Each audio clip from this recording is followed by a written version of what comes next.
Oke, halo teman-teman. Kita berjumpa lagi bareng aku, Raffi Sekli, di channel Cakar Hitam Reborn. Di video kali ini, aku akan membuat konten tentang review episode 371 Webtoon Lookism. 371 Webtoon Lookism. Sedikit spoiler, tapi tanpa adanya gambar terbaru. Ditambah dengan pembahasan-pembahasan menarik yang ada di dalam isi episode tersebut. Yaps, ini hanya pembahasan saja. Kalau mau versi lengkapnya, kamu bisa buka di Naver Webtoon, Line Webtoon versi Mandarin, ataupun Instagram aku. Aku sudah membuatkannya untuk kalian. Sekali lagi aku tegaskan, ini video sedikit spoiler, tapi tanpa adanya gambar terbaru ataupun gambar asli. Namun diselingi dengan pembahasan-pembahasan yang ada di dalam isi episode tersebut. Paham kan? Kalau mau versi lengkapnya atau versi aslinya, kamu bisa buka di Naver Webtoon, Line Webtoon versi Mandarin, ataupun Instagram aku, @tnraffi. Oke? Join grup Telegram aku ya, linknya ada di deskripsi video ini. Kami sering diskusi di sana di grup Telegram aku. Ya udahlah, langsung aja ya. Lookism episode 371 diawali dengan Park Ji-ho yang menotongkan pisau di depan Kim Kim-young sambil mengatakan kalau Park Young-sok itu memiliki dua tubuh ataupun dua badan. Sontak Kim Kim-young sangat terkejut mendengar hal itu. Terkejut bukan karena Park Young-sok memiliki dua tubuh, namun Kim Kim-young terkejut karena Park Ji-ho berbicara yang tidak masuk akal. Dengan kata lain, Kim Kim-young tidak percaya dengan ucapan Park Ji-ho karena pernyataannya sangat tidak masuk akal. Ditambah lagi keadaan Park Ji-ho yang sedang kacau. Maka dari itu wajar saja bila Kim Kim-young tidak mempercayai ucapan Park Ji-ho. Mendengar Park Ji-ho yang terus-terusan berbicara yang tidak-tidak, Kim Kim-young lantas memarahi Park Ji-ho untuk menyadarkannya atas semua kesalahan yang sudah Ji-ho lakukan, seperti kesalahan saat kabur dari penjara tanpa adanya rencana. Park Ji-ho juga tidak memperdulikan keadaan dirinya walaupun dalam keadaan terluka parah akibat pertarungan melawan Park Young-sok Ori. Melihat respon Kim Kim-young, Park Ji-ho tidak percaya bahwasanya orang yang menjadi panutannya secara tidak langsung membuang dirinya. Park Ji-ho menodongkan pisau di leher Kim Kim-young. Namun Kim Kim-young langsung menghancurkan pisau itu dengan genggaman tangannya. Anehnya di sini, Park Ji-ho melihat sosok dirinya di masa lalu mendatanginya, dan itu membuat Park Ji-ho sangat terkejut. Sontak itu membuat Park Ji-ho lari terpirit-pirit, dan itu membuat Kim Kim-young sangat keheranan. Namun ia dengan segera menyuruh anak buahnya untuk menyusul dan menangkap Park Ji-ho. Kim Kim-young melakukan itu karena ia tahu bahwa sekarang kondisi Park Ji-ho sedang tidak baik-baik saja dan akan sangat berbahaya jika meninggalkan Park Ji-ho sendirian karena sesuatu yang tidak diinginkan bisa saja terjadi. Kemudian terlihat markas Big Deal.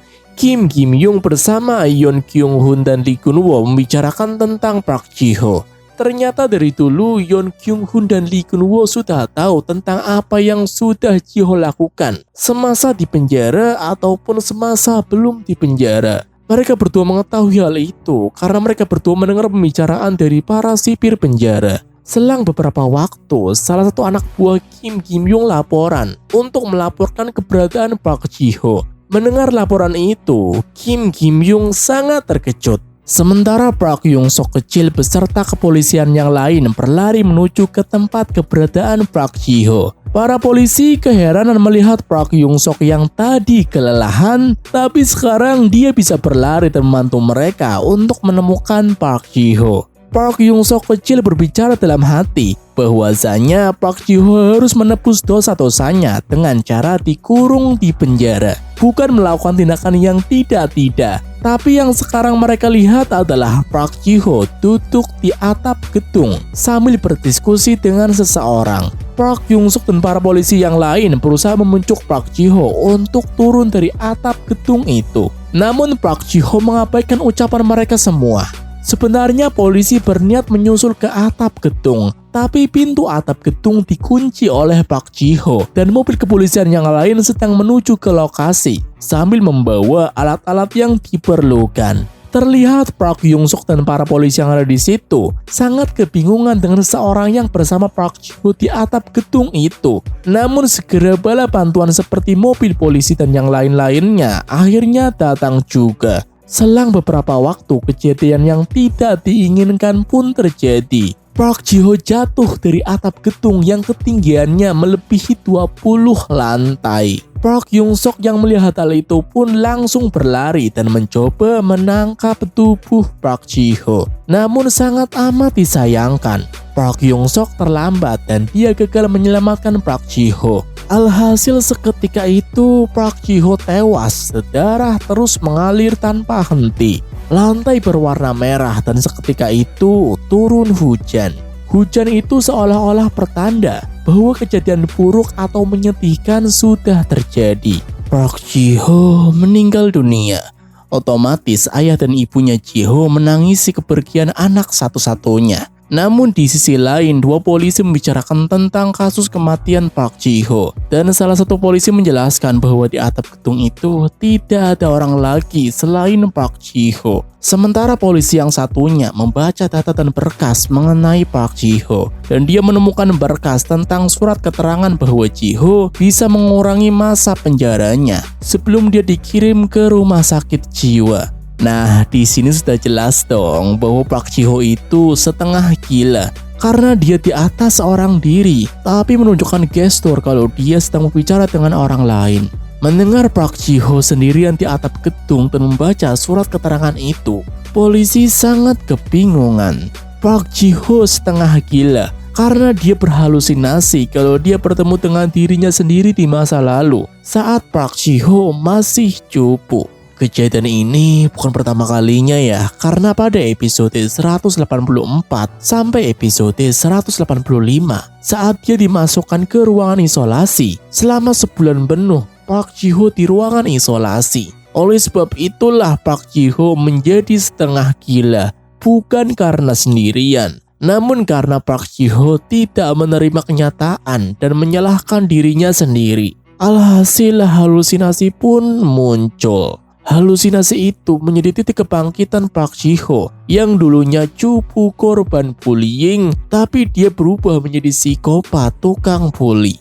Ditambah setelah mengalahkan Hong Do-pyo, Park Ji Ho sering masuk sel isolasi. Jadi wajar saja dia menjadi sedikit gila, maksudnya setengah gila. Dan pada puncaknya saat dia gagal menghabisi Park Hyung Suk kecil, tubuh lamanya atau halusinasinya tidak terima. Dan akhirnya dia membunuh dirinya sendiri dengan menjatuhkan tubuhnya dari ketinggian lebih dari 20 lantai. Ternyata kematian Park Ji Ho membuat Chairman Ilhahui Group atau ketua Ilhahui yang bernama Yo Jin senang.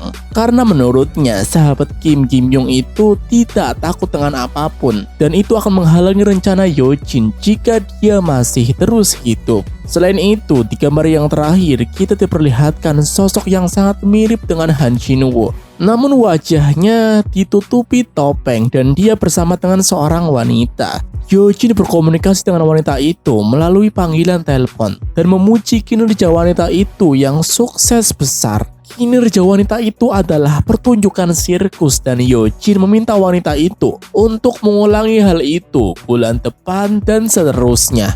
Wanita itu berserta lelaki bertopeng adalah bagian dari anak perusahaan kedua Ilhahui. Bersambung. Oke, mari kita bahas tentang lelaki bertopeng yang postur tubuhnya sangat mirip dengan Han Jin-woo. Banyak teori yang mengatakan kalau dia adalah Han Jin-woo, walaupun wajahnya ditutupi topeng. Teori itu terus bermunculan karena melihat tubuh lelaki itu yang sangat banyak bekas luka goresan. Yang mana bekas luka goresan itu sangat persis dengan tubuh Han Jin-woo. Dan jika itu benar bahwa dia adalah Han Jin-woo, kemungkinan Han Jin-woo menjadi direktur di perusahaan ketua Ilhahui. Ya, kedudukannya sama persis dengan Shaorung saat menjabat direktur di anak perusahaan ketiga Ilhahui. Kenapa bisa gitu? Karena Han Jin-woo layak dan pantas karena sudah melalui berbagai turnamen perkelahian jalanan. Dan mungkin dia menang dan otomatis diangkat menjadi pengawal pribadinya wanita itu. Yang mana wanita itu adalah pemilik anak perusahaan kedua. Atau mungkin sebaliknya ya? Menarik, sangat menarik untuk kita nantikan bersama next episode-nya. Benar kan? Nah, itulah sedikit penjelasan singkat mengenai episode 371 Webtoon Lookism.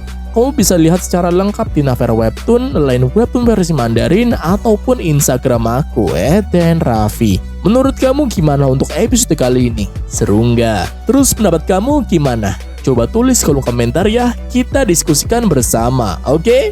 Yaps, terima kasih sudah menonton video ini. Jika kamu menyukai video ini, jangan lupa klik like, comment, and share ke teman-teman kamu, supaya teman-teman kamu itu tahu bahwa channel ini membuat konten seputar Webtoon Lookism. Follow Instagram aku, @dnraffi, supaya kita bisa lebih akrab lagi. Join grup Telegram aku ya, linknya sudah aku taruh di deskripsi video ini.